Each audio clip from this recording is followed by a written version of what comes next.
All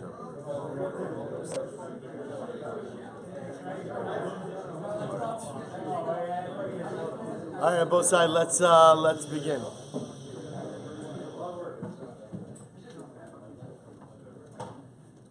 right, so we'll say good morning. Let's begin. Today's daf is Chav Zayin. Our shir this morning is dedicated by Zevi and Shoshi Daniel in commemoration of the yard site of Zevi's father, Yitzchak Yisrael ben Rafael Noach Yosef. We hope none of the merit of our Talmud Torah's neshama will have an aliyah and the family in a chama. Shkoyach, and thank you. All right, we'll say, let's begin. So today's daf is Chav Zayin Amud Aleph. We are picking up from the Mishnah on the top. Nishpa levatlas hamitzvah, a number of really fascinating and incredible ideas. Nishpa levatlas hamitzvah v'lo bitel. What happens if a person took a shvuah to literally be mevatel a mitzvah? Literally, the case over here is, I swear that I'm not going to do a mitzvah, whatever the mitzvah is. I swear I'm not going to put on tefillin today, and he didn't fulfill his shvuah v'lo bitel. In other words, that I put on tefillin, so I'm technically in violation of my shvuah. What's the halacha? Potter. Both say the halacha is I'm potter, meaning I'm potter for the violation of my shvuah. It's not considered as if I have violated my shvuah. So the Gemara says, Potter, thank you. Potter, l'kayim v'lo kiyim. Similarly, again, if I made a shvuah to go ahead and uphold a mitzvah, and I did not do so, Potter, ultimately, again, I am potter for that. So once I see the theme. What's the theme over here? The theme over here is that whenever you take a shvuah to either uphold or to negate a mitzvah, such a shvuah is not binding, since a mitzvah is already a pre-existing obligation. So the Gemara says, because I might have thought that really me'ikra din one should be chayiv ultimately again, like Rabbi Yehuda ben Meseira, because what does Rabbi Yehuda ben Meseira say? Amr Rabbi Yehuda ben Meseira, ma maharishos she'ino mushva alav mehar Sinai. How are you chayiv alav? Because Rabbi Yehuda ben Meseira's logic is as follows: if for a rishus, which Rabbi means something non-obligatory, a shvuah can go ahead and create an obligation. So shvuah has the ability to take something non-obligatory and make it obligatory. So the Gemara says, "Who chayiv alav?" A person would be chayiv ultimately again for a violation of such a shvuah. Mitzvah shu mushva mehar Sinai eino din shei chayiv alav.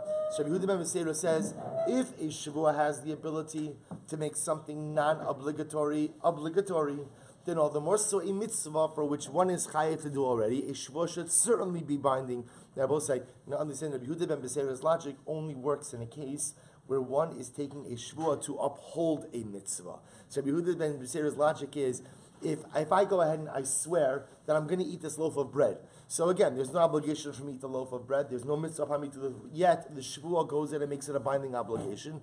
All the more so something which is a mitzvah, a shvuah should of course work. So the Gemara says, Amrulo, they said to Rabbi Yehuda ben Meseira, Lo im amrit b'shvuas harishus she'en kein asa ba lav kehin. So we'll say, the Rabbanan say back to Rabbi Yehuda ben Meseira, and I will say we'll expound on this more in the Gemara. Here's the difference. When it comes to shvuah, remember again, the operative phrase is lahara or lahativ, which means a shvuah is only binding if it can be expressed in the positive and in the negative, which for our purposes means what? I will do something or I won't do something. By definition, if a shvuah cannot be phrased in the positive and in the negative, then it is not a binding shvuah. So you say to Rabbi Yehuda ben Meseira, Im amrit b'shvuas harishos shekein asa b'lav kehin. When it comes to an optional shvuah, it supposed to mean I'm swearing about something not obligatory, I can phrase it in the positive or the negative. I will eat the loaf, I won't eat the loaf. Tomar b'shvuas mitzvah shelo asa b'lav kehin. So you say to Rabbi Yehuda ben Meseira, that logic or that framework does not apply to a mitzvah. Why? Because as much as yes, you can take a shvuah to uphold a mitzvah, I could swear I'm going to put on tefillin, I could swear I'm going to build a sukkah, I could swear I'm going to eat matzah on Pesach, I could do all of those things. But if I take a shvuah not to do those things, I swear I'm not going to put on tefillin, I swear I'm not going to eat matzah, such a shvuah ultimately is not binding. I will say, now although we've never stated explicitly, the reason why such a shvuah is not binding is why? Because it's what's called masna masha kasav batorah. Whenever you go ahead and you make a tanai, you make any kind of condition that runs contrary to the already established truths and obligations of the Torah, such a tanai is batal. Remember, again, we saw this in our Kiddushin days. Right? Kiddushin. Right? Remember Kiddushin and Ksuvas, that if a man goes in and he says to a Zayf, Hare'at mikudeshas li, al minas, she'in lach alay mizonos, right? I'm married to you on the condition that you have no claim of financial support against me. So what's the halacha? Mikudeshes, she's mikudeshes, but the Tanai is batal. In other words, because he can't do it, because the Torah provides that a husband is supposed to support his wife. So that's so Rabbi Yehuda ben Beseira wants to say that if a Shevuah could work for something optional, certainly it could work for something obligatory, to which the Rabbanan say, no, the framework of Shevuah is such that Shevuah only works if it can be phrased in the positive and in the negative. And for a biblical precept, although phrasing it in the positive works, phrasing it in the negative does not. Therefore, again, the Rabbanan paskin, any Shevuah to go ahead and either uphold or negate a mitzvah is simply an irrelevant Shevuah. It's not the Shevuah's bitoy. Says the Gemara, we'll see in the Rambam exactly how that's codified halacha l'maisa. I might have thought, listen to this case. I might have thought, take questions, I'll take questions at the end. So I might have thought the following, that if a person goes ahead and takes a Shevuah to be mavatl mitzvah, let's say a person goes ahead and says, I swear I'm not going to put on tefillin today. So we'll say, so what happens? Below bitel, and let's say he puts on tefillin, yehei chayiv. I might have thought, there's a havamina, that maybe such a person would be chayiv. I made a shvur not to put on tefillin. I put on tefillin, I should be chayiv. Tamalomar, lahara o lahetiv. Therefore, the pasuk says that a shvur is only binding if what Rabosai, lahara o lahetiv. It is both for the negative, either negative or positive, meaning for bad things or for good things. Mahatava rishus. Rabosai, just like the hatava. In other words, if I take a shvur to do something, again, the truth is haran hatava here doesn't really mean good and bad. What it really means is positive and negative. Or really what it means is active versus passive. So just like hatava, just like the positive thing, so to speak, is rishus is something optional, af hara rishus. So to say when the shvuah is phrased in the negative, the shvuah is only binding if it's about something optional. Otzi nishpa levatalas hamitzvah v'lo bitel shu pater. Therefore, again, that comes to exclude a case of say a person takes a shvuah to be mavatal mitzvah. I swear I'm not going to put on tefillin today, and I put on tefillin today. In other words, I didn't negate the mitzvah. That ultimately again I'm pater for such a shvuah. Yochel nishpa lekayim es hamitzvah v'lo kiyim shechayiv. So similarly, I might have thought. But let's say I swear to fulfill a mitzvah. I swear I'm going to put on tefillin today. I'm going to put on tefillin today, and I didn't put on tefillin today. I might have thought that I should be chayiv for the shor. But remember again, tefillin is a mitzvah kiyumis, right? Meaning it's a mitzvah saseh. There's an obligation. What happens if I don't put on tefillin today, right? There's no avera per se associated with it. Rather, again, I've missed out on the performance of an aseh. But I might have thought, let's say I took a shvuah that I'm going to put on tefillin today, and I didn't do so. Shei chayiv. I might have thought that I should be chayiv. But say chayiv what? Chayiv what? Chayiv what? For non-fulfillment of my shvuah. Remember again, there's a biblical aseh, but if I don't put on tefillin, I'm not in violation of an avera. So ultimately, again, the havamina is if I took a shvuah to put on tefillin and I didn't put it on, I might have thought that I should be chayiv for violation of my shvuah. Talmud la ra'u lahetiv. Therefore, the pasuk says ultimately again, la ra'u lahetiv maha ra'a rishus. Just like ultimately again, the hara rabosai. That if I go ahead and I say I'm not going to do something that only devolves upon optional activities, af hatava rishus. So too again when I take a shvuah to do something positive that also only devolves upon optional activities. Otzi nishpa l'kayim es hamitzvah v'lo kiyim shu pater. Therefore, it comes to exclude a case of where I take a shvuah to perform a mitzvah, but I didn't fulfill my shvuah, that I'm going to be pater. Yochol. So the Gemara is just going through all the different cases. Yochol nishpa lahara la'asma v'lo hara. So let's listen to this case. Let's say I took a shvuah to harm myself. I took a shvuah to harm myself, whatever the mitzias is. I took a shvuah to go and harm myself. And I will say, leaving aside the possibility that harming oneself is an isser d'oraisa,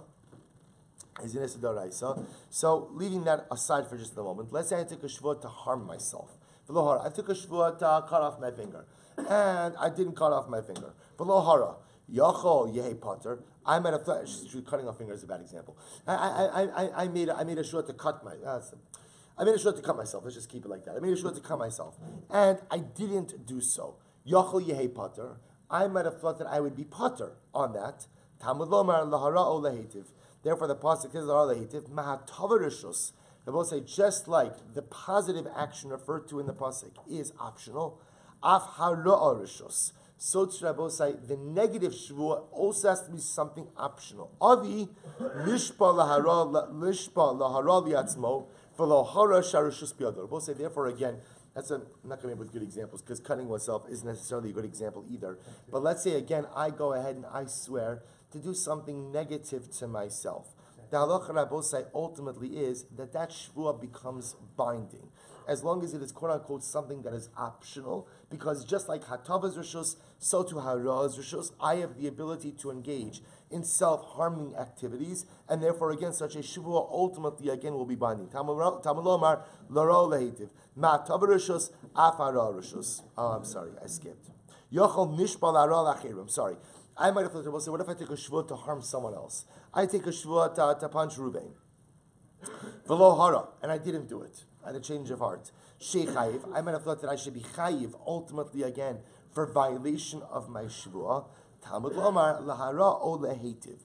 Therefore the pasuk says, lahara o lehetiv, mahatava rishus, af hara rishus. And both say, just like the hatava, just like the positive, forward moving, right? The positive shvuah is something optional. So too, again, the negative shvuah is also something optional. We'll say, I have no right to punch Shimon in the face, to punch Reuben in the face, and therefore what? Even if I swear that I'm going to do it, and I don't do it, I'm not in violation of the shvuah. Why? Because, again, also you see the common theme. The common theme over here is that what?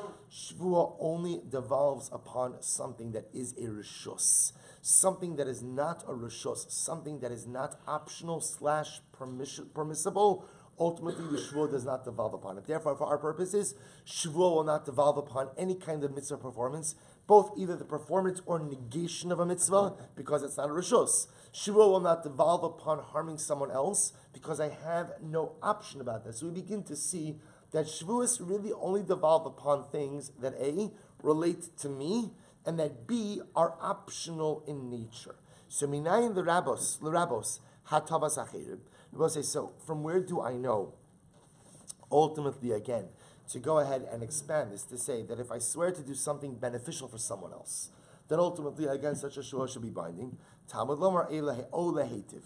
Ve'izu hara'as achirim. We'll say, what's an example ultimately again of a shvuah that would be negative for someone else? Akya es ploni. A shvuah that I'm gonna go ahead and hit ploni. Veftzenu es mocho. Veftzas mocho. I'm gonna split open ploni's skull. These are examples of shvuahs that may have negative repercussions on other people. Umbimai dekai b'dvar rishus. So we'll say, now the Gemara asks, so you're telling me now we'll say, the entire argument of the Gemara, really coming to support the Mishnah, is that the phrase of lahara o lehetiv refers to a dvar rishus, refers to something optional in nature. It does not refer ultimately again to a mitzvah endeavor. So mimai dikai b'dvar rishus ksivi. How do we know that lahara o lehetiv refers to a dvar rishus and not to a mitzvah?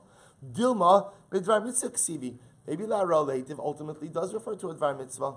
To which the Gemara says, lo sakadaitcha deba'inan hatava dumyadara vara dumyadatava. No, because as we said before, you acquire what Rabbi said. Deba'inan hatava dumyadara. The hatava and hara are mentioned in the same breath. So therefore, again, or in the same phrase, I should say. I need hatava, a positive shvuah, which is comparable to hara. V'hara, a negative shvuah, dumyada hatava. Da'akish hara lahatava.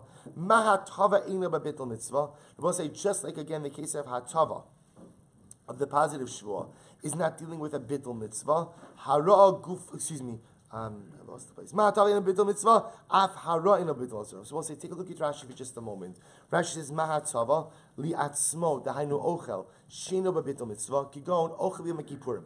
So we'll say, just like the case of hatava, where a person says, I'm going to eat, by definition, hatava can't be in a case of bittul mitzvah.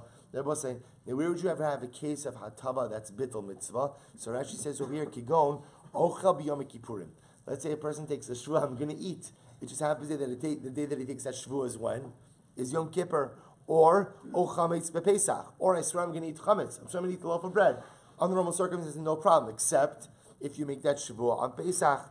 The halo kari hatava shari gorim ra'a lenafsho ella b'kiyum mitzvah kigon o chamatz b'leilei Pesach. So therefore, again, I will say, just like hatava can't have bittul mitzvah. Af hara eino b'bittul mitzvah. Look at Rashi. Af hara de lo ochal she'eino b'bittul mitzvah. Kigon lo ochal matzah. Ela b'ki mitzvah. Kigon lo ochal chametz. So we'll say, just like again, hara also can be a mitzvah. What will be a case of hara b'bittul mitzvah? I say I'm not going to eat matzah. The one that says I'm not going to eat matzah on the leil haseder. So the Gemara says, therefore, what do you see from here? Hara gufa hatavihi. Because we'll say in that case, the hara itself would be hatava. Va'akish hatava lahara. And we compare the hatava to the hara. How so? Mahara eina b'kiyam mitzvah. Just like hara, we'll say, is not the fulfillment of a mitzvah. Av hatava eina b'kiyam mitzvah. If that's the case, hatava gufa harohi. We'll say you could have the case of a person making a positive shvuah, but ultimately, again, that positive shvuah resulting in the negation of some type of mitzvah, which would be hara. Ihachi bidvar harishus nami lo meshkachas law. So we'll say if that's the case, then you'd be hard pressed to find the case of rishus also. Ella miditzterich o lerabos hatavas achirim shmamina bidvar harishus ksivi. So says the Gemara, you're right. Rather, the fact that we need O, and we're going to define this drush in just a little bit.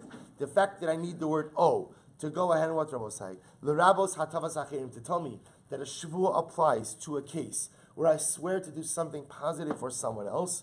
Shmamina b'dvar rishus ksivi. See from here that what? That the pasuk is referring ultimately again not to a mitzvah but rather to a dvar rishus. B'dvar mitzvah ksivi. Because if you want to say that it's talking about a dvar mitzvah, hashta hara sachirim israbi. Hatava sachirim mi boy. We'll say if that's the case, that's talking about a dvar mitzvah. So if hara sachirim, that's Rabbi. If the O comes to teach me that I can take a shvuah even to the detriment of others, do I need the pasuk to teach that I take a shvuah to the benefit of others? To which the Gemara says, but 1 second, v'hai o mi boy lechalik. I need that O for something else. We'll say that O, that drush of O comes to be mechalik in the pasuk. Look at Rashi. We'll say it's Rashi right across. V'hai O mi boile lechalik di'ik siv lahara u lehitiv hava amino ad mishtaba tarvayu. So we'll say I might have thought the following: that it without the O, without lahara o lehitiv, I would have thought lahara o lehitiv means we'll say that a shvuah is only binding when the shvuah has both components of both the positive or the negative. The O comes to teach me that what? That a shvuah is binding even if it only incorporates one aspect, either hara or lehetiv. To which the Gemara says, "Lechalik lo tzarich kra." I don't need the O to be mechalik in the pasuk. Hanichal Rabbi Yonasan. So this is fine according to Rabbi Yonasan. We'll define these in just a moment. El Rabbi Yoshia ma'ikal meimar. Rabbi Yoshia. What is there to say? This sanya ish asher yikhala es aviv es imo. We'll say, listen to this. The pasuk says, if a man will curse es aviv es imo, his father and his mother, ainli ela aviv v'imo. So you both say, if you want a strict interpretation, I could read that pasuk as saying what?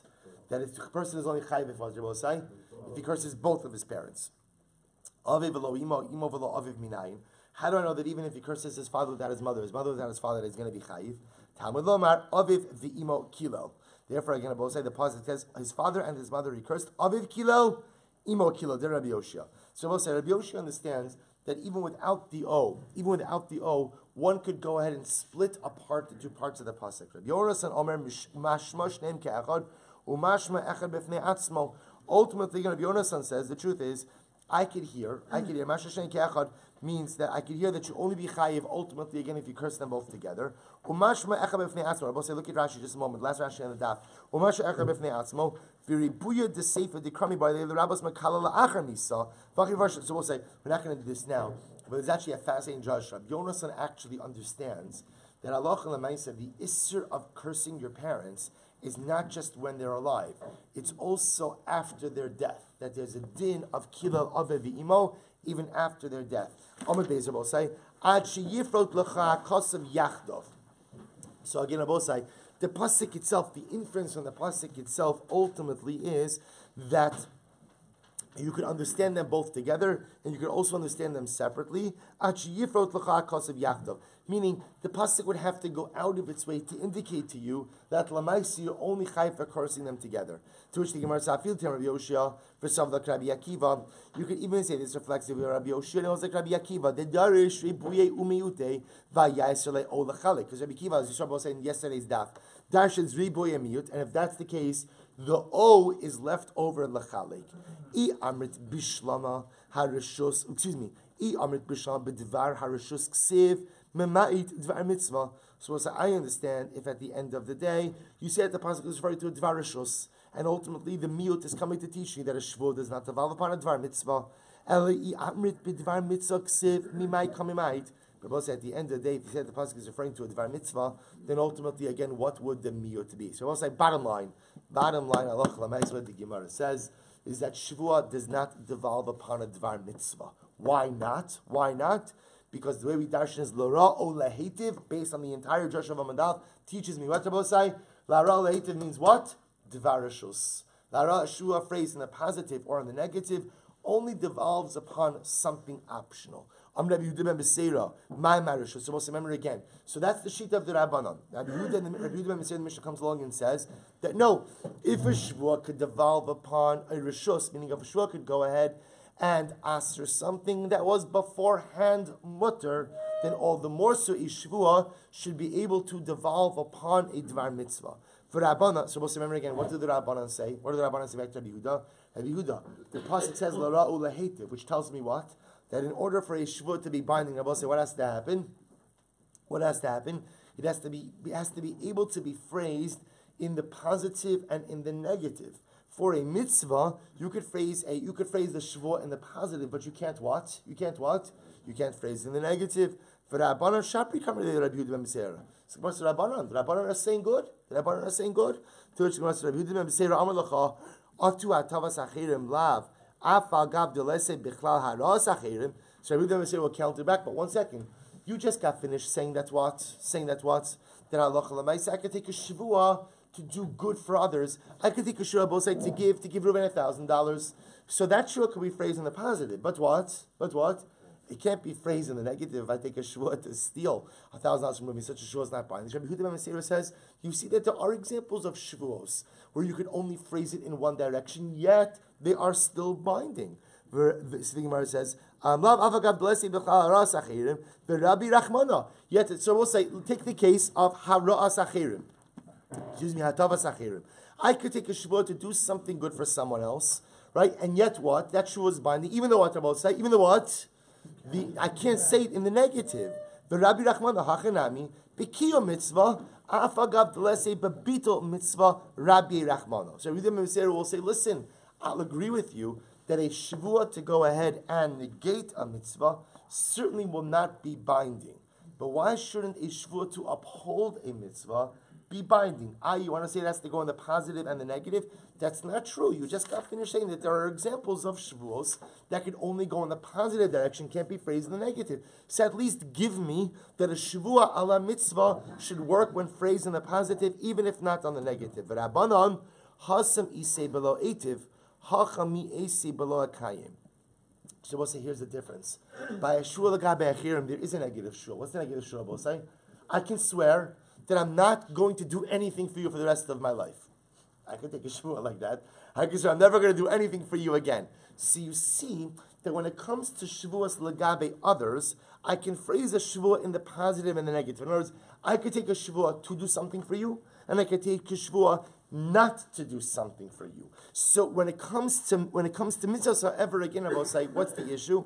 I could phrase it in the positive, but I can never phrase it in the negative. So we'll say, so how do we pass in halacha l'maisa? So let's listen to this. So the Rambam in Hilchos Shevuos, this is really incredible Gemaras. So this is Rambam's Hilchos Shevuos. Bless you. Parak Hey halacha yidalad. Where's Ami Elman? Ami, you came at a good day. We're about to do like a Moradik Rambam. You're going to go back to school. You're going to tell everybody, listen, do you guys think you had a good time on vacation? I learned the Rambam Hilchos Shevuos. Right? This is the best vacation anyone could ever hope for. I was like, by the way, I don't give vacation planning tips, but this is low budget vacation planning. This is mamish. You bring your kid to Daf Yomi, there's Ragalach, there's Rambams. Beautiful. All right, so we'll say, let's go weiter. So listen to this. Rambam Hilchos Shevuos Halacha Yud Daled. The Rambam says, "V'chein kol hanishpa levatel es hamitzvah v'lo bitel pater mishuas bitul." So we'll say the Rambam starts with the negative. If a person swears not to perform a mitzvah, I swear I'm not going to wear tefillin today. So we'll say, what's the halacha? Now watch what the Rambam says. This is an incredible kunz. So the Rambam says, Pater mishvuas bitui. So that shvua is meaningless, right? It's not a shvuas bitui. Oh, but watch this. The loke mishum shvuas shav. Oh, so you remember again, what we're dealing with over here is a shvuas bitui, which is a shvua of an utterance, what we call a declarative shvua. I swear I'm going to do something. So if I swear that I'm not going to do a mitzvah, such a shvua is null and void alt shvuas bitui. It's not a declarative shvua. But what is it? What is it? It's a shvua shav. So again, I'm patur on shvuas bitui, but I will be chayiv for shvuas shav. Va'osa mitzvah shvuas shalavato. So again, there's no such thing as swearing to negate a mitzvah. Such a shvuah is meaningless. But I will say it's meaningless al shvuas bitui, but you will get malchus al shvuas shav. What about on the positive? So that was so I know, you're not getting really excited about that because that was an easy one. That was a softball. We got it. There's no such thing as a shvuah to negate a mitzvah. The real question is, what about a shvuah to uphold a mitzvah? Listen to this. All right, the Rambam gives a whole bunch of examples which are really interesting. We're not going to get into it now. He says, "Nishpa l'kayim es hamitzvah v'lo kiyim." We'll say, what happens if I take a shvuah to fulfill a mitzvah? So we'll say this case is much more shaykh, where you can hear that a person would take a shvuah to fulfill a mitzvah. I swear I'm going to put on tefillin. I swear I'm going to eat matzah, whatever it is, and I don't end up doing it. Pater mishvuas bitui. Ultimately, again, I will say I am pater. In other words, bottom line, that I'm a paskin like the Rabbanon. There is no such thing as shvuos legabe mitzvos. Anytime you take a shvuas bitui, anytime you make a declarative shvuah to either do a mitzvah, to not do a mitzvah, such a shvuah ultimately is meaningless. Why? Based on the drasha lahara'o lehetiv. Lahara'o lehetiv only refers to a dvar rishus, only refers to something optional, does not refer to mitzvahs. Now, again, I know exactly what you're thinking. Number one is the daf is almost over. Yes, that is true, right? And number two, I will say is this is shvuas. Nedarim is something different. Remember, again, we will discuss this. One can take a neder to fulfill mitzvos, and that's going to get to the difference between a neder and a shvua, gavra versus chefza. We'll get to those distinctions. But for our purposes today, there is no such thing as a binding mitzvah. Excuse me, there are plenty of binding mitzvahs. There's no such thing as a binding shvua when it comes to a mitzvah. Whether that is a shvua to uphold the mitzvah or to negate the mitzvah, such a shvua will be null and void. Good. Weiter. Says the Mishnah. We'll say this is another riveting Mishnah. Nishpa, shvua.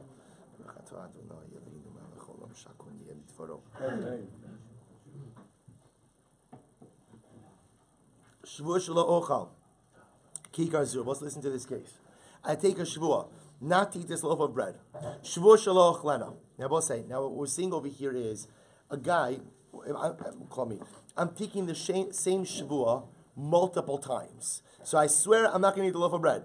Shvua shelo ochlena. I swear I'm not going to eat it. Shvua shelo ochlena. I swear I'm not going to eat it. So we'll say I took 3 shvuas on the same thing. What's the halacha? Va'achla, and I eat it. Right? I swear I'm not going to eat it. I swear I'm not going to eat it. I swear I'm not going to eat it, and I eat it. What's the halacha? Eino chayiv ela achos. Ultimately, again, I'm only chayiv for 1 shvua. I'm only chayiv for 1 shvua. Zohi shvuas bitui shechayoven al zedona makas v'ashigasa kamar olav yard. So we'll say this is an example.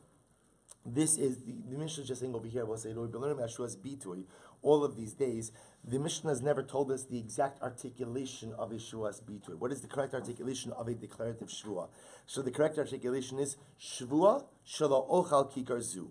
Right, that's the articulation. So this is the type of shvuas bitui through which we can be chayiv. For both, if one makes it and they intentionally violate it, if you intentionally violate the Shoyer Chayiv Malkus, Vashigagasan carbon Olev Yored. And I will say, if you unintentionally violate the Shvuah, you are Chayiv a carbon Olev Yored. Shvuas Shav. I will say, what about an oath in vain? Remember, again, we spoke about a Shvuas Shav before. We'll discuss it again. Chayovin al Zadona Makis, Va'al Shigagasa Potter.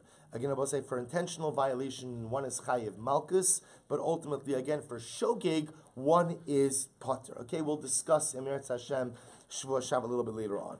To which the Gemara asks, Lama li lemisne Shvuah shelo ochal, Shvuah shelo ochlena. We'll say, why? If you notice, by the way, the Mishnah seems to be teaching me a concept, which is what? that if I make the same Shevuah multiple times, I'm only chayiv once. But if you'll notice, the Mishnah did something very interesting, which was what? Changed the formulations a bit from one Shevuah to the next. In other words, in the case of the Mishnah, the Shevuah is Shelo Ochal and then Shelo Ochlena. What's the difference between those two Shevuos, if there is? To which the Gemara says, listen to this. This is amazing. Hakamash Malon, Taima da Amar Shelo Ochal, V'Hadr Amar Shelo Ochlena. The only reason you're chayiv once is because first you said Shelo Ochal, and then you said Shelo Ochlena. Delo Mechayiv Elachada. We'll say, listen to this. Let's do between Shelo Ochal and Shelo Ochlena. We'll say, Ochal, Rashi points out, means that I'm not going to eat a kizayis. I won't even eat a kizayis.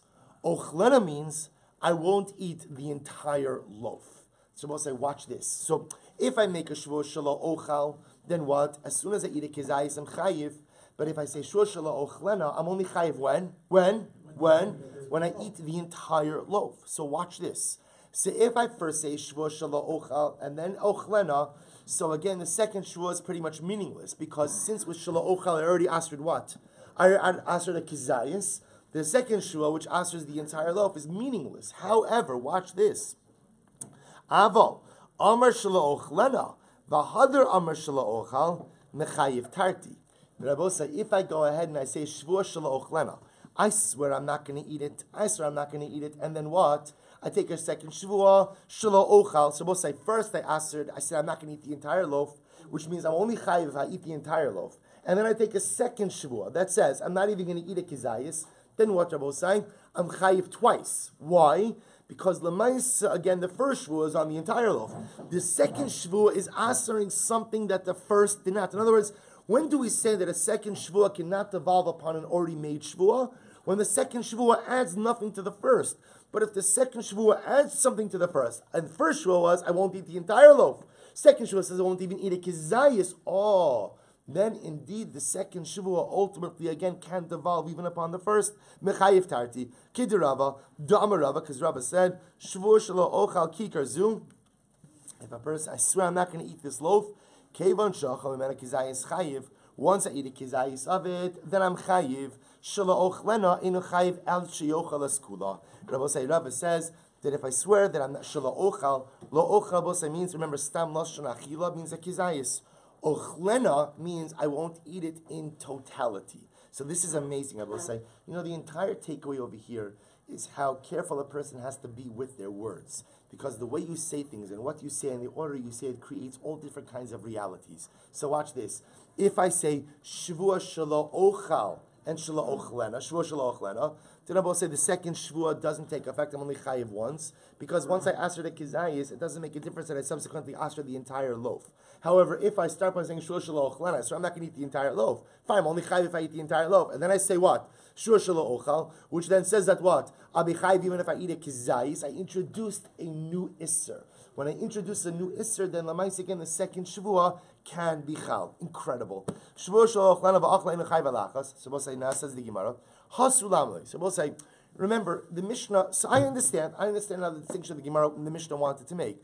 The Mishnah wanted to say, if I say Shevuah Shelo Ochal, which means I answer the kizayis, and then I say Shevuah Shelo Ochlena, how many times am I chayiv, Rabbi say? How many times am I chayiv? Good, once. Right? Once. I can only be chayiv once, because once I answer a kizayis, then by definition, the second Shevuah that I'm only going to be chayiv after I eat the entire loaf is meaningless. But if you notice, the Mishnah says something very interesting. The Mishnah didn't just say two Shevuos. What did the Mishnah say? Shevuah Shelo Ochal Kigarzu, Shevuah Shelo Ochlena, Shevuah Shelo Ochlena. Why do I need a third? Why do I need a third Shevuah there? To which the Gemara says, Hakamash Malon, Chiyuvahu Deleka, HaShevuah Iko. Oh, watch this, Rabbi saying. To teach me that although there is no Chiyuv for the third Shevuah, it's there. What does that mean, it's there? Di mishkachas ravcha chayle. To teach me that, what Rabbi saying, that if at the end of the day, literally translated, if there is room for that third Shevuah to come about, it'll come out. Rabbi saying, what the Mishnah is teaching me is as follows: that sometimes again, the Shevuah that I'm making right now is meaningless or is impactless. Is impactless a word? Thank you. Right? Is it right? It's easy. Right? If it's impactless right now, because Lamaisa, there's no room for it to devolve upon anything. But should circumstances happen that create room for that Shevuah to devolve upon me, then Lamaisa, again, it could happen. So we'll say, Lamahil Chasa Kidirava. Where does this come up? I'll tell you where it comes up. Amarava, Shem Nisha ala Rishona, Ol Solo Shnia Tachtel. Oh, we'll say, do you know where this comes up? It comes up in the following case. Let's say I go ahead and I say, Shavuot Shala Ochal, Shavuot Shala Ochal Kikerzu. Good. I ask her, Kizayis. Then I say Shavuot Shala Ochlena, and then I say Shavuot Shala Ochlena. Then what happens? I go to a Chacham, and he's able to do, however this works by Shevuos, we'll have to discuss. But the Chacham is able to do Atara Shevuos, for argument's sake, right? Meaning I'm able to get the first Shevuah annulled, I'm able to get the second Shevuah annulled. Then what happens? Rabbi say, what happens? The third Shevuah devolves upon me. In other words, Rabbi say, what the Mishnah is teaching me is as follows: that there are circumstances in which the Shevuah doesn't have the ability to devolve upon me. But what? It's there. It's hovering. So right now it has no practical ramification on me. But should there be room for the Shevuah to devolve upon me, then what? It'll happen. I will say one more line, then we'll stop. So the Gemara says, where does this come up? Leima B'Se'ele, Mishanadar Beis Nazirus. We'll see where this comes up. It comes up in the following circumstance. Let's say someone undertook 2 Nidre Nazirus. Someone undertook 2 Nazirite vows. Carbon. So we'll say what happens. I go ahead and let's say Stam Neder Nazirus Shloshim Yom. Just a regular Neder Nazirus, let's say, is 30 days. So what happens? I go ahead and I count the first 30 and I finish up the Neder Nazirus, and then what happens? I separate out my carbon. We'll say then what happens? It turns out Neder, I do Ataras Nadarim. Sheila, the Chacham is matur the Neder. He retroactively uproots the Neder. So what's that halacha? We'll say also lo shnia berishona. So I'll say what happens. Essentially, the period of Nazirus that I observed counts as what? For the second Neder Nazirus. What is the Gemara trying to prove him here? The Gemara is trying to prove him here, what Rabbi is saying, that you see that when you make consecutive vows, in this case, the second one devolves upon when the first one is no longer there. So too in the case when I make multiple Shevuos, even though the second Shevuah, the third Shevuah doesn't devolve upon me now, should the circumstances be created where there's space for that second or third Shevuah to devolve upon me, it will. To which the Gemara says, that's not a good comparison. Hachi hashta, hasam nazirus miya isa. That's not a good comparison. I'll say, you know why? Because when a person undertakes 2 nidrei nazirus, if I say harini nazir, I'll say, what's the halacha? It's chal. So what do I have to do? I have to observe 2 consecutive periods of nazirus. We'll say again, as soon as I finish the first, I have to do the second below sheila. We'll say ultimately again, the novelty over here is just that if I end up annulling the first neder nazirus, then what? Then retroactively it turns out that the period I observed ultimately can be used to satisfy the second neder nazirus. But when I make 2 nidrei nazirus, I have to observe them one after the other. Hacha shavua shniya mi isaklal. We'll say in our case over here of the Gemara is suggesting that what? That second Shevuah is meaningless, right? The second Shevuah ultimately, again, has absolutely no shaychus to what it is that is unfolding over here. So we'll say, so what comes out over here is as follows. What comes out is that the Mishnah is teaching me that, again, first of all, number one, if I say Shevuah Shala Ochal, Shevuah Shala Ochlena, the second Shevuah is meaningless because Ochal means Kizayis, Ochlena means the entire loaf. So therefore, once I've answered the Kizayis, there is no room for the Isra upon the entire loaf to devolve upon me. However, second lesson of the Mishnah, which is what? When you make multiple Shevuos, as much as right now, the second Shevuah, the third Shevuah, have absolutely no ramification upon me. Why? Because Lamais, again, there is no room for them to devolve upon me. There is no room. There's nowhere for the Shevuah to ultimately take hold. Should the space be created, for example, the first Shevuah is annulled, or the first Shevuah is revoked, or it turns out to be batos, whatever it might be, just know, just because those second or third Shevuahs don't work now, they don't go away. They're there, they're hovering, they're waiting for their moment ultimately again to devolve upon me. Now, it could be that moment will never come. So, I'm saying, some Shevuahs just never come to be. Some Shevuos never get their moments, right? Sometimes in life it happens, you're just hovering and you never get to actualize. It happens, so some Shevuos never get. But even if they don't get the opportunity ultimately to actualize, halacha l'maisa says, well, we'll see if halacha l'maisa, at least the Gemara is saying l'maisa, they are still there. All right, so let's stop over here. We'll pick up over here, Me'atz Hashem, tomorrow morning.